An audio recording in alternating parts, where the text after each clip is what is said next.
now can be hard. I say that in part, there's a war going on. There was an anti-Jewish attack on a synagogue in West Bloomfield, Michigan yesterday. I work in a synagogue. It's a concern. And how we deal with difficult situations is, in the Jewish tradition, is to have a perspective on the past and an eye to the future to help deal with the now. Now, this is in part important because now, as we enter Shabbat, this week we read the end of the book of Exodus, which tells us that we're coming up to Passover, and we mark Shabbat HaHodesh, which means we're about 2.5 weeks away from Passover. Pesach, of course, is designed to give us a sense of gratitude that what we have isn't a given, that we've suffered before it, and a sense that we're part of a deep history. And that is a central thing of what Passover is meant to teach us. This, by the way, is part of the core of conservative Judaism, a sense of the historical development of Jewish life. And part of that is knowing where things came from.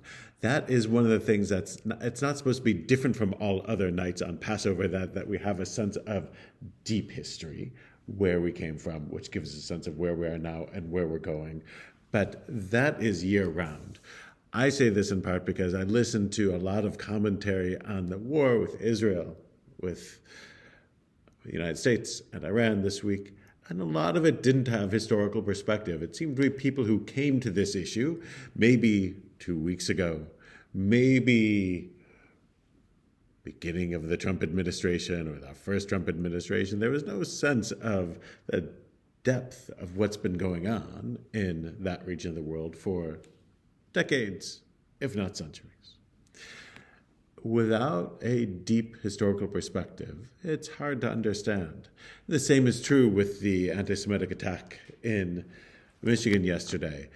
We here at Temple Shalom, as other synagogues do, we work with local law enforcement and with local security agencies to try and make sure that we have a secure facility. And, it's worth having a depth of knowledge of the challenges that the Jewish community faces, and that, as is reported, that American Jewish organizations in the last year have spent over $750 million with a B dollars on security.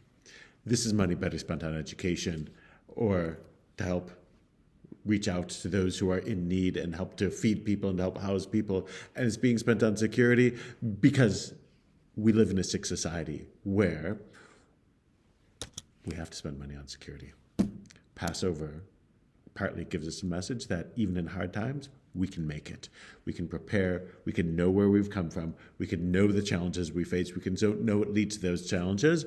And this year, we'll prepare for Passover and for whatever's next.